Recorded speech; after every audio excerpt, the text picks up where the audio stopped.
Hi Aries, welcome to your October reading. My name is Linda.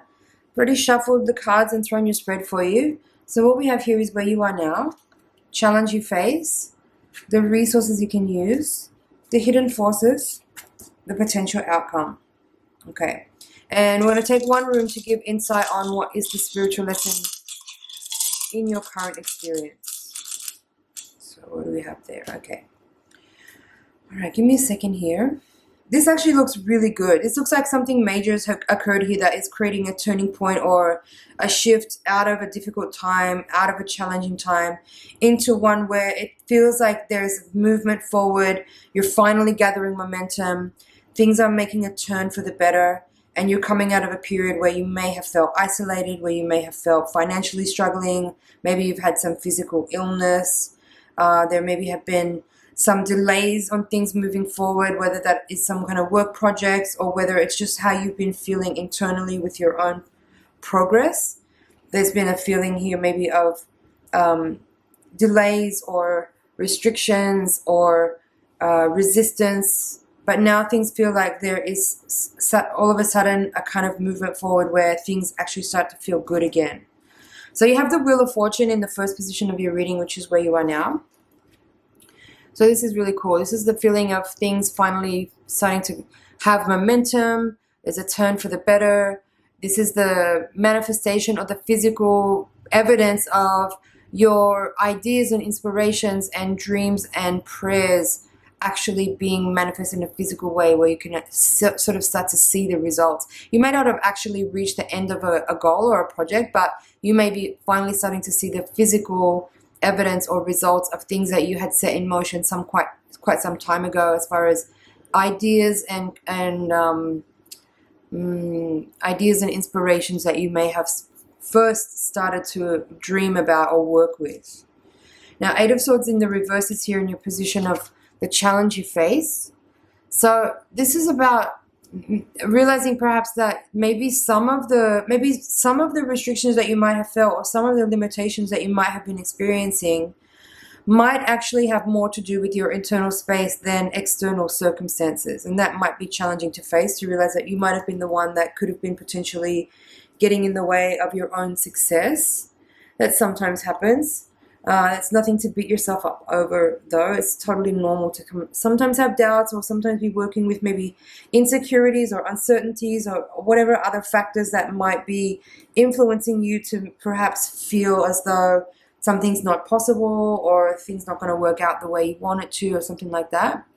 But I think now that you are starting to see some results, you may already be aware that some of those things may have been coming from you, and you've already been actively working on freeing yourself up from those and letting go of some of the doubts and insecurities, and actually working more with the power of self-confidence, or the power of affirmations, or simply just being aware of how important it is to be on top of your thoughts and your emotions, because that's actually what's informing the universe and the physical realm of what actually is being manifested. And so if there's too much energy going into the worries and the concerns rather than in the actualization or the visioning of something becoming manifested, then that could be what ends up happening, is that you see some restrictions, you see some resistance, you see doubts, you see the insecurities, you see the momentum kind of being slowed down and things not happening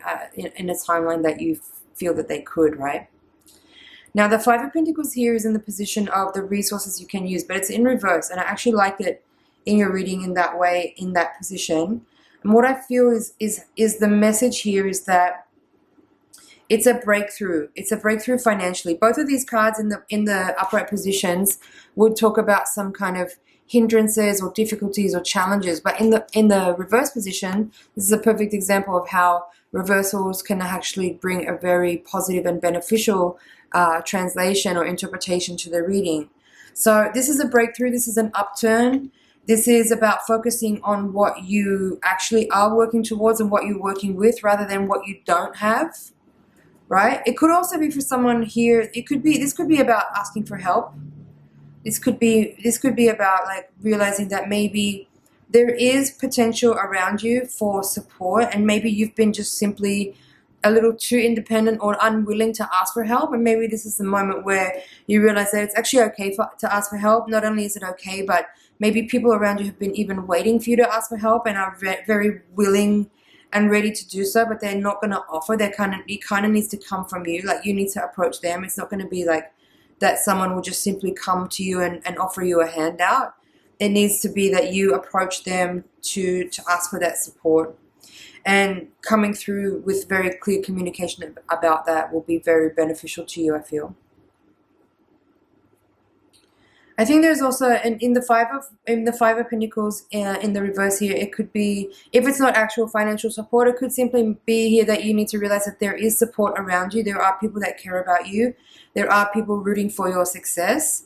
And you're not on your own here. You might be working on a project by yourself, but there is definitely emotional and or financial support around you should you choose to either realize that it's there or ask for it if needed. You know, for some of you, maybe for one person watching this reading, this could be a message here to curb some of your spending. You know, if you've, for example, like what I could see in this reading for someone is that this is some kind of startup project. Maybe you're starting a new business or you're getting something off the ground here. And maybe you haven't actually fully realized the dream yet, but things are starting to happen and that you're definitely gaining momentum and it's in motion. But for someone watching here, you may need to just be aware that you do need to curb the spending a little bit and maybe you need to adjust your budget or adjust your timeline or adjust something there that you maybe have overlooked. Just pay a little bit more attention to the details to make sure that you can actually go the distance here of the building and preparing stage of things before you actually see revenue come back, and that you don't miss the mark just falling short right before your goal because you didn't put some spending in check right now.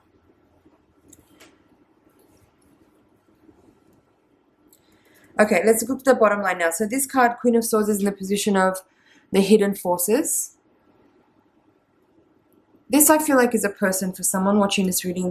This Queen of Swords actually represents a person, and there could be someone in your environment. Again, I feel like there's this support in your energy that you may not know is there. You may not realize it's there, but there is actually a person or people, multiple people that are very available to help you should you need it, and are able to offer you support and guidance, whether that's simply emotional or just advice, whether it's in business or in life, or whether it's actual financial support.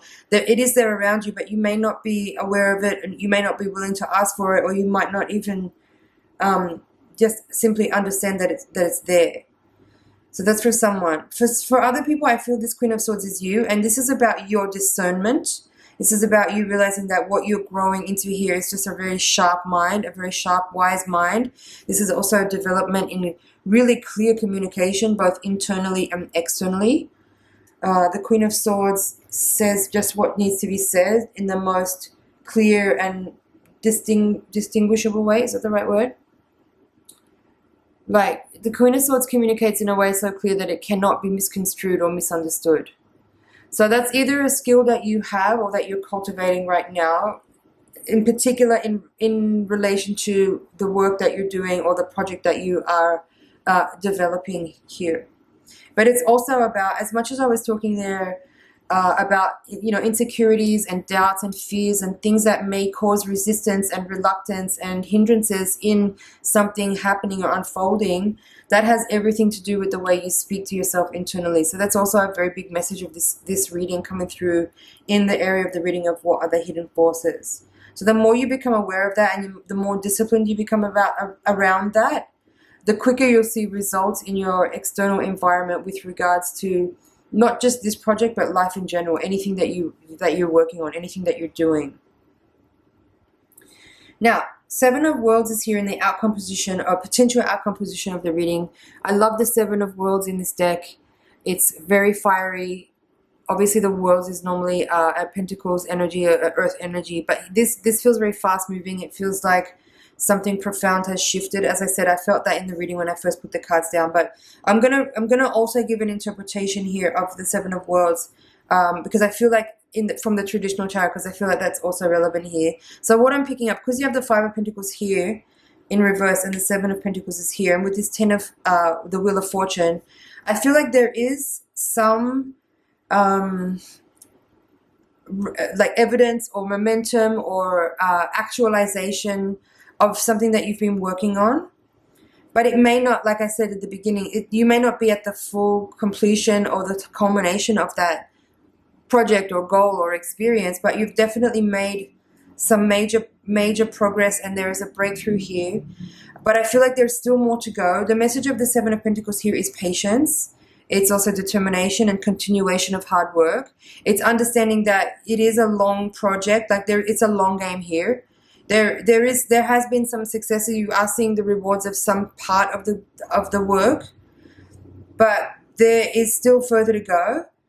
And success is not entirely guaranteed, but when you see the Seven of Pentacles, you have to know that there has been progress made, and that with your tending to that garden, with your care and affection and water and hard work and discipline, and also with some, what's the right word, reservation, I guess, because it's like I'm seeing the garden there, and the Seven of Pentacles, the card is depicted showing a man watering a tree, and the tree has all the pentacles in it, representing the money or the fruit that is being grown. But the warning I'm going to give here is that, you know, you could overwater something and kill it just as easily as by underwatering it. So it's about finding the balance in the workflow, finding a balance in your approach, in your thoughts and feelings. The way you work needs to be in balance, and there needs to be, what's the right word? There needs to be just an equal amount of being active and being receptive in the energy in order to make something come to life. Now let's take a look at this rune. This rune represents what is the spiritual lesson in your energy at the moment.